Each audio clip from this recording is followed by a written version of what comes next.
Good morning. Good morning. I am Dr. Loren M. Hill, your academic career advancement coach, and I feel so honored to have one of my good friends and colleagues joining us today, Dr. Cedric Williams. Now, Dr. Williams is very accomplished. He has such an amazing career story. I just want to, start by letting everybody know he is in the academy. However, he does a lot of different things. He has a consultancy. He was former military. You're former military, right? Or still? Yeah, current, still doing it. So Okay, all right, look at you. yeah, And so, I mean, at one of the highest levels, too. I mean, come on, he airborne ranger.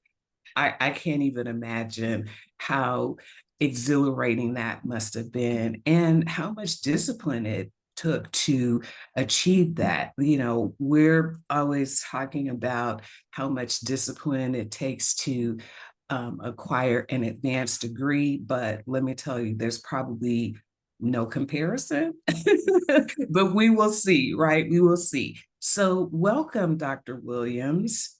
Dr. Hill, it's so good to be here. Thank you so much for having me. I feel honored to be here with you and at this podcast too, because over the last couple of years we've been trying to figure out different ways to be able to collaborate, and so this is great. So I appreciate your time and the invitation. It's good to be here. You're very welcome. You're very welcome. I'm so glad we were finally able to make this work. And so I just am over the moon about our conversation today because I think that our audience will certainly be able to benefit from your insights, right, around career development, career advancement, having served in the military, being Mhm. in the academy, having your own consultancy. There's a lot going on, Yeah, right? yeah. And so let's kind of start with your military experience. And is there anything that our audience could benefit from your experience reaching such high levels in the military? Yeah, I think my journey in the military, it's ongoing. So I've been in the military for 22 years. Mm, Uh, I started off when I was 18 as an enlisted soldier, active duty, right after 9/11 was my senior year of high school, and I left shortly after. I do come from a military family, so I'm the youngest of six boys. Four of us have been in the military. So we've been able to, some of us have been able to serve together and be deployed together. mm, Um, and so, in that way, being in the military, it's been extremely helpful. I think that the military taught me why career development is important and how mm. to really plan Okay. for your progression of what you want to happen. And so that's been something that I have really valued of being a part of the military, of always watching the planning processes of like what is next and how you make something happen. And so, I've been blessed with being able to be in the right place at the right time and to be able to do some pretty neat things during my time of service. I am airborne and ranger qualified, meaning that I've went to the schools, airborne school. I've went to ranger school, which is a leadership course in the military. And so I've had the opportunity to be able to be around some really great individuals and high achieving folks who want to serve one another. And so like that's really what I've learned the most about being in the military is like how can you really contribute in serving others and the people around you. um, Mm-hmm. and so I do think that that piece has carried over into the academic field as well as who needs to be served in these moments and how can I be thinking of others. Of course, like I'm also thinking of myself and thinking about like how do I take care of myself and how do I hold the standard for what I think is important. But the military service has taught me how to look around the room and find the people who also need help who need to be served, and trying to be a person that says, yes, I will, right? And not waiting for something to happen, but making something happen. I think that that has been a key component of military service that I've really valued, and Mm. it's kind of propelled me into the field of psychology, which to me was like kind of a natural progression from going into the military, then going to undergrad, and then going right into my PhD program in clinical psychology. Yes. So we learn something new every day, even Yeah. from friends that we've known for a while. So wow, six boys, four Yeah. in the military, Yeah. family service, Mhm. and my grandfather, father, and stepdad also were military men. Okay. Okay. Yeah. My dad was in the Air Force, and so I definitely understand, what you were saying about planning, being proactive Right. and not just reactive, right? And so those skill sets will serve you well in terms of your personal life and even how to strategize, right? Because I remember them being very strategic, in how they moved the family forward, and even thinking about their communities and their selves. And Mhm. so I did also pick up on what you were saying about being in service to others. And I Yes. remember one of the things that my father used to frequently talk about was being able to survey the environment, Mhm. right? So just, hang back, see what's going on, assess, and then make your decision, right? Yeah, absolutely. To your father's point, assessing the situation, we talk a lot about in the military of like having that situational awareness of Hmm. what is going on here. Um, what part of the system am I at? Where am I at in my role? Uh, how do I work within the system? How does the system work with or without me? Right. Hmm. And of course, if you think about that as an academic, that's something that's really important to be looking at too, is this what is the system that I'm coming into? So not just what's the system that I think I'm in, Right. comparatively to what is the system that I'm actually in. Hmm. Um, that's a piece that sometimes takes time to develop, and having that situational awareness, being able to ask those important questions of the environment and say, what is my next step based off of an appropriate assessment of the situation. Because I think that that's critical. Is the system that you think that you're in might not be the actual system that you are, you come to realize that you are actually in. And that can be positive and negative, right? That's not just to say that it's a negative thing. It's just to say, well, hey, look, like what is really going on here, and how can I make the most impact, and what's my next step? So I really appreciate you naming it situational awareness, right? We know what that means, but Sure, sure. sometimes you're like, I think that's a thing, but I'm not sure what it is. And so situational awareness is important because, as you mentioned, Dr. Williams, you may think this is a thing Mhm. based on your worldview, your experiences, etc. And then you find out when you check the environment that that's not really what that is, right? And Mhm. sometimes it takes a while, as you mentioned, to sort of find that out. When I'm working with people who are looking for another opportunity. Let's just put it that way. They're somewhere and they're looking for another opportunity. I advise them that, this is sort of like dating. When you are engaging this other place, Mhm. believe you're only going to be able to see so much of it, right? Right. They're putting their best effort forward. You are as well. And then once you get there, you might be surprised to find out that it's not all you thought it was, or even what it was advertised to be. And so now you've, packed up your toys and you've moved to this new situation. How do you work through it? And it really is, taking further assessments, taking stock in the situation, and seeing who your support is. So when we think about support, Mhm. we can't accomplish these missions by ourselves, No, right? yeah, yeah, you need a team. So we need a team. Mm. So help us understand, now that we've assessed, we may see there's a match or a mismatch. I like to call that goodness of fit or an ill fit. How do we build our team to Mhm. execute the mission?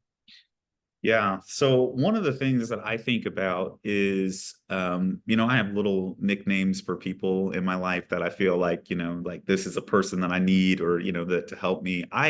When I go into a new situation, whether it be, a new unit in the military, a new, department, or whatever it may be, even if you're doing something cross departmental, like when it comes to like working in a university or a grad school setting, I always look for what I call the person of peace.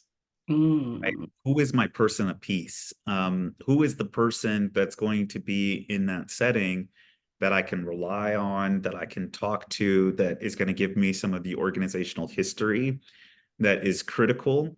But I try to be really selective about that person of peace, because I also don't want them to um, you want to find some person of peace who's going to support you, who's with you, who's for you, but also is not trying to like be manipulative either, right? mm, Like you don't want to find somebody who's like, oh, like you don't want to talk to these people because they're all bad. It's like, well, I don't want to, that's not a person of peace, right? Because I want to be able to figure out my own opinions about others and kind of develop that. I do want organizational history, which is very different than organizational gossip, right? mm, Like what is the organizational history that's going to help me propel me forward?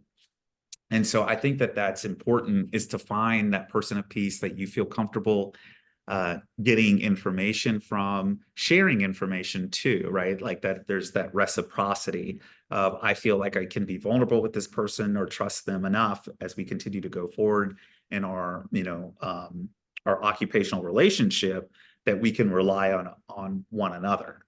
And mm, so I think that the person of peace, and it might be multiple people, right? Persons, right? And so I think that that's pretty critical of developing and cultivating those relationships inside of a system early and often. mm, mm. So let's think about this through the lens of leadership, Okay. of which I know you do a lot of research and training. And so I'm a new chair of a department, right? How do I, as a leader, find this person of peace, or uh, someone who's on my team who will support me as I support the department, the institution, Mhm. and myself? There's a lot of moving pieces when you're in a leadership position, chair, dean, provost, etc. Mhm. So, how do we find these resources as leaders? Yeah. So one of the things that I think is important in any kind of system like this, whether it be academic system, is like this example of a chair, is that everybody knows that a chair in a department has a lot of responsibilities and has a lot of duties that they have to accomplish. I think that one is trusting that slowing down when you initially get into a position and meeting with as many people in your department, outside of your department, but are a part of the institution as possible, will be long term more beneficial for you. So, one of the things like a strategy or a tactic to do is to say, hey, look, like I'm going to put on my calendar 40 meetings over this semester that are 30 minutes long. And I'm going to meet people, from all across the university system. And I'm going to talk to them about What are some lessons learned that you have over your X amount of years of being here in the system? What are some things that you find that this system does really well? And then I would ask them maybe a question like, out of all the people that you have, interacted with, if you could work on a project with somebody from a different part of the institution, who would it be? Mhm. And I think that you'd be amazed at how many of the similar names start popping up, Mhm. right? Those Mhm. similar names like, hey, I would want to work with Dr. Hill. Hey, I would want to work with Dr. Hill. This person, I want to work with Dr. Hill. I want to work with this person, right? Um, I start paying attention to those names that continue to come up. And because to me, it's saying that one, that person is an asset to the team in some way, Mhm. right? The perception is that they're an asset to the team in some way. And two, there might be an opportunity for us to develop some sort of positive relationship that is going to be mutually beneficial long term. And so that's the way that I would go about like finding those persons of peace, of really trying to understand the system and trusting that the time that I put into taking, 20 hours of my time over a semester is going to be long-term more beneficial, of saying, I'm going to meet with this person, I'm going to meet with this student, I'm going to meet with this grad student, I'm going to meet with this graduate assistant, like, right. I'm looking at I'm going to meet with the maintenance person, right? Mhm. That maintenance person might, yeah, the tech person, like the person that does the university photography, like I'm going to meet with them. Um, all of those little things like that, to me, they're extremely valuable. Some people might see that as like, well, like you should be focusing on like building your research plans. Like that'll come. Like yes, that's important, but we have to remember that people are behind all the research. Research is made for people, not people made to research. And Mhm. so I Mhm. think that that's really important to be thinking about that in that way. So I really appreciate that strategy or those layers of strategy and how it does boil down to relationship building. So it's intel gathering and it's Yeah, also relationship building. always relation. Yeah, And I have talked about this previously on the podcast, but the most memorable positive experience that I had with someone in leadership who, I'm getting a little older now, so sometimes these titles sort of collapse into each other, but I'm just going to go ahead and say this was a dean or above. It had to have right, been. right, right. Okay. I was, at that time, I was faculty, but I was holding a dual position. I was director of a research institute and faculty. And one day, sort of after hours, might have been like, 6 o'clock, I'm sitting in my office and head down working, and someone comes and knocks on my door. Hi, Dr. Hill, how are you? I'm like, oh, hi. And they're like, I'm the new dean, provost, whatever. And I have heard your name from several people, and I Yeah. wanted to come to your office and meet you rather than have you summoned to my office. And Mm. Dr. Williams, first of all, my mouth hit the table and bounced back up. Yeah, of course. What are you talking about? Like Mm. somebody came down from the throne to come Sure. to me. And this is, I've said it on the podcast before, like this was a white guy, like, Mhm. Mhm. and not that they all feel like they're on a throne and you have to be summoned, but he didn't have to do that, right? Mhm. He could have Mhm. very easily had his assistant schedule a meeting and I could have come in, to meet him. And Mhm. I was really like, wow, because I had never had that happen to me in the academy. I was used to like, oh, the president wants to see you, or this person. So you go out of your office to another building down the like, and Mhm. so I also learned over time with this person that their philosophy was like, let's find out what's working right and who's behind what's working right, Yeah. so that support can be given in that direction and Mhm. then leverage that to correct what may be going on. I'm not coming in with a hammer to, Sure. so I thought that that was great. And then I had the delusion that that was going to continue to happen with other people. And of course, that was Yeah. Not always the case, right? no, Like, no, hope, no. hope for that. Rare is the Yeah. case. And Yeah. so I think that what I also took from that, which I thought was great modeling of how to go out and just engage with people when you're in a leadership position. And so now we hear this like, oh, people are coming in, they're doing a 90-day listening Hmm. tour, or a 30-day or whatever, or one day, I don't know. But I have found that that now has just become a term, and it not necessarily a meaningful thing that people do, right? So Mm-hmm.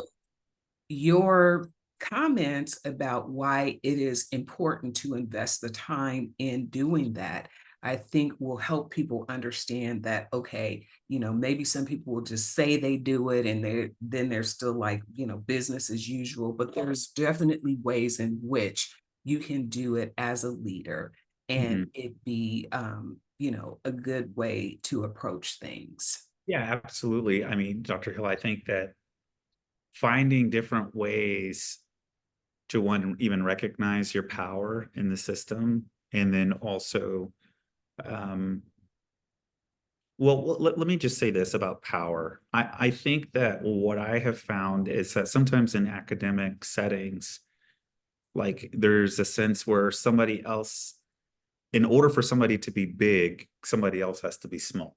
Yes. Yes. And I don't think that that's necessarily the case at all. I think that we can both be big, right? Like, Mhm. and that's including the students too. Like, I think that they're a variable in there. The students don't have to be small in order for them to respect you or for them to learn. Right. We can both be well-meaning, well-intentioned adults, and it can be a collaborative and beneficial experience.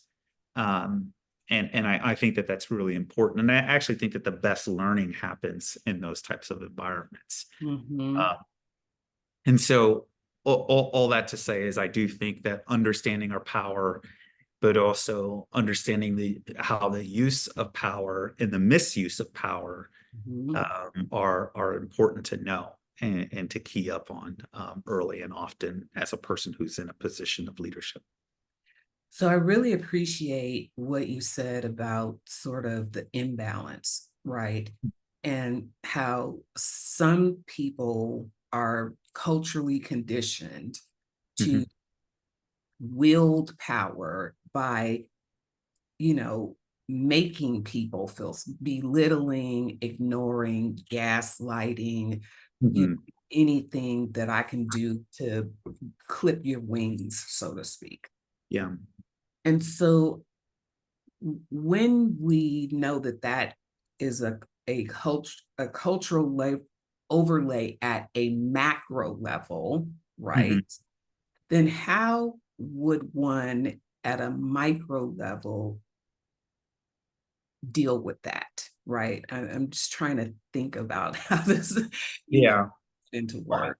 I think about it as, if you're an administrative faculty in a role, there are certain things that you have control over, and then there's other things that you do not have control over, right? Mhm. Like, and so for one, I think getting really clear of what I can control and what I can't control Mhm. is well, one, I think it's a health strategy, right? Mhm. To be like, Mhm. this is mine to carry, this is theirs to carry. And then I try to focus most of my time on what is mine to carry, and then I want to carry that very well, Mhm. right? Like I want to carry it well. I want to own it in a way that is, kind of carving out, and I spend most of my time investing in that. Um, I think that I think it was in 1988, there was a book by this guy, Luthans, and they talked about leadership effectiveness versus leadership emergence. Mhm. Leadership emergence, this is when leaders like who are maybe like new, they kind of like come to the top really quickly Mhm. and they focus more on outside, right? entities, right? They're focusing on like wooing other people who are quote quasi important, to them getting more and more power within the organization. And then you have some people who focus on leadership effectiveness. Is like the people who are most effective in their leadership focus internally on what they own. Yes. And so I think that what I would encourage people, who are in academics is like understanding like what is it that you do in your sphere and focus in on that and continuing to make that as valuable as possible. Mm-hmm. And I think that this is even like from like consulting with like private equity, what I've learned so much is like, you try to make companies look really good, right? Mm-hmm. And make them valuable, right? Like really, really valuable. And if you take that, even that same kind of understanding when it comes to an academic department or a program within the department, like you make it as solid as you possibly can. Mm-hmm. Um, and that's one of the ways that I think that you can kind of like mute the noise that comes in. It's just like Mm-hmm. focus in on your little small place, whatever it may be. It's your class. It's, do that really, really well for the people that you're interested in leading. And a lot of times, like the other things in some ways will they can work out. I mean, it's not to say that that's like, a Sure. full strategy, but I think it's a strategy to kind of think about and consider. I totally agree with you, right? And I think that if I can sort of add to that, Please do. would be focus on yourself, right? Mm, And mm, so what is your game plan? What is your strategy? And so it could be like, this next year I'm going to promote and rank. And mm, so what I need to concentrate, regardless of the noise, is I got to get whatever's in this rubric done, right? I mm, have to make sure that I am checking off the things that are going to advance my personal mission. mm, And my personal mission most likely aligns with the department or institutional or even, more macro, the job that I have now, right? Because I probably wouldn't be doing it if I didn't believe in it. Maybe I would, but that's another conversation. yeah. Right. And so while you are there doing what you need to do to advance yourself and quiet the noise, some of that really will just die down because you're very focused on what's the goal, right? And the other piece of that is you want to be mindful about how you seek recognition for the good work that you're doing, right? Mm, Because sometimes what I have found in my experience, even my own experience and in working with people, is that you're doing the great work and nobody knows about it, right? And mm, so, how you go about getting acknowledgement for the great work that you're doing is being okay for asking for recognition, right? And so, those are some things that will also help you remind yourself of, I'm doing all right. And then maybe the strategy is I got to get out of here. And if the strategy is I need to exit stage left, then what do I need to do to make sure that I have everything I need as I move in this journey or on this mission? So those are just a couple things that I would add. yeah. Yeah. I mean, I think that it's really critically important to assess the environment and to understand what the environment is willing to give and what it's not. And Mm-hmm. so, sometimes those are hard realities when we're in positions where we think that the environment is like we have an expectation that they're going to give this, and the reality is that they don't.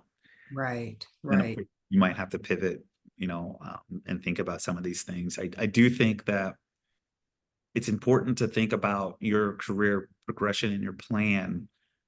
And what I would also say is that we don't ever want to get lost in not bringing others along in our career progression and plan. Like, so like that acknowledgement that you're talking about, like, like sometimes like you don't get acknowledged for the work that you're doing. And I mean, sometimes it's intentional, right? Because it feels threatening. Right. to acknowledge the good work that somebody else, like that's how some people might perceive it. It's threatening, uh, Hmm. which is an experience that I've had too, right? Of like, you know, yeah, not being acknowledged for work that is clearly mine, right? Like, or, like that I've developed or something like that.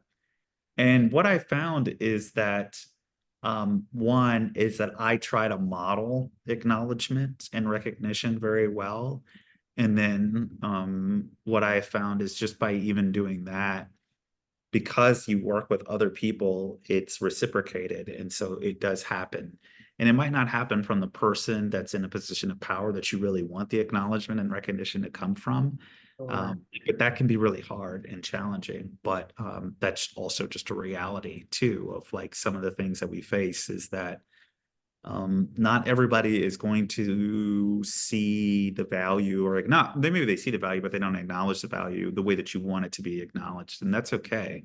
Or it's not okay, but it happens. And so you have to figure out different strategies to take care of yourself, not tie your own identity inside of like waiting for, you know, this dry well to spring, something that's replenishing. It's not going to happen. And Yeah. so, And one of the things that I think too, as we're having this conversation about acknowledgement, there's another, it's yes, it's great to be acknowledged externally, but there's also a strategy for documenting what has been done and what hasn't been done, right? mm, So, yes, who wouldn't love to have a letter from the president talking about how terrific your your idea was that you put into place and had this, great thing that happened. But there's also documentation and data, right? And so you had this great idea, you put it into place, then the students turned up, or you increased enrollment or retention, or so there's ways in which things can be documented so that you end up having this evidence of your career and your contributions that is a mix because a bunch of letters with accolades in them are only going to get you so far, right? So mhm. making sure that you document your good work and uh, just having multiple strategies for demonstrating. Yeah, absolutely. I do think that that's important of like how can I keep track? Mhm. How can I keep track of what I'm doing? And I think it's an accountability thing of like over years of like what am I what how am I contributing? How did I contribute to this organization or this project? And then looking at your productivity levels as well. Mhm. And I think it's a good self audit to do that.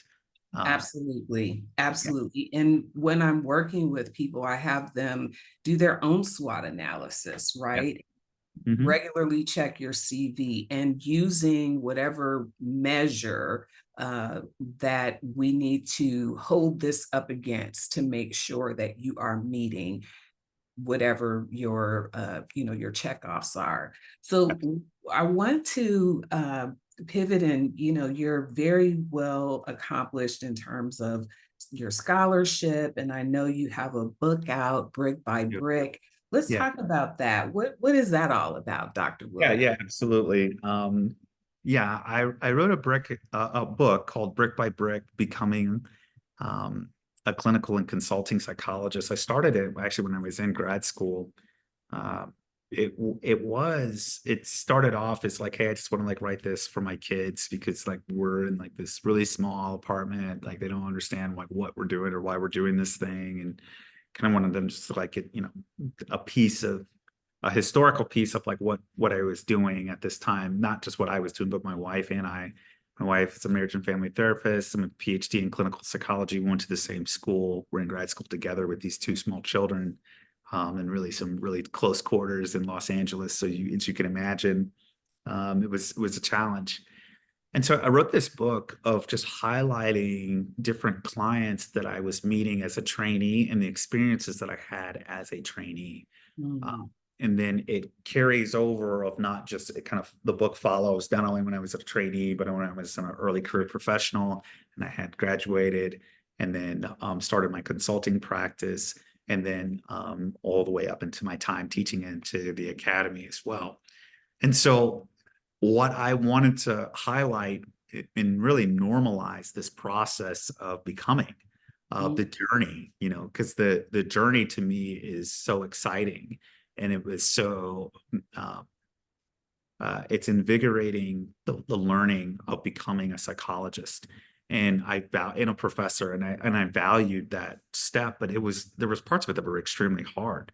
mm, And as a trainee, like there's things that you just don't know, and you yes. make mistakes. And I made a lot of mistakes. And so the book is not about like this manifesto of like, hey, this is how you crush it and you do it really well. It's actually a book about a lot of mistakes that I've made along the way. And hopefully people get a chance to learn from those mistakes, Mhm, learn from things that I saw, things that I witnessed, and things that I feel like my own identity development, right? mhm. Because, as you're going through grad school as a psychologist, like you're learning so much about you and about like why do I do the things that I do? You're diagnosing everybody in your family all of a sudden, you're doing all types of stuff, right? And so that process was just it was it rattled me in some ways. And so a lot of the book I kind of talk about this, talk about moments like where clients that you come in and like they're like trapped in poverty, and Mm, like you're trying to figure out like we're working on these things because it's court mandated, and then you realize that like there's a lot of other systems that are play way more factor than my 50 minutes with this person every single week. mhm. And so I think that I think that those moments like really shook me. They still shake me. I mean, even now I'm feeling like in my body, like Yeah. thinking about the client, right? I wrote that chapter about, it's hard because you see people get stuck and trapped into these cycles. And as a trainee, you're thinking like, what can I do? Or how do I help this person? Or you're in these ethical binds and dilemmas. So yeah, that's what the book's about. It's about becoming in the journey. Well, I so appreciate you um, giving that gift to the world. Um, and I also appreciate, here you are, Ranger, and like, "Rah," right? I know those type of guys, and you're kind Yeah, of right. And yeah, so your willingness to be vulnerable is very much a gift to the world. And I am encouraging our audience and people that I work with to consider writing their story, yeah, right? Because some of our greatest stories we'll never know about because they're lost to history for a sure. number of reasons. And there's much to be gained from people currently. And as you say, you are writing it for your children, but there will be other people who will read it and benefit from it as well. Sure. So I so appreciate our time together, Dr. Yeah. Williams, and thank you for sharing your story. Thank you for your insights, and I wish you continued success. And I'm so happy that we're collaborating. Dr. Hill, thank you so much for the time. I really appreciate just the opportunity to be able to be here and have this discussion with you. And so thank you, and thank you. You're very welcome, Dr. Williams. And once again, I am Dr. Loren M. Hill, your academic career advancement coach. And I thank you all for joining us for this episode. Please be sure to like, share, and do all those great things you all do for us and with us on social media. Thank you all. Bye now.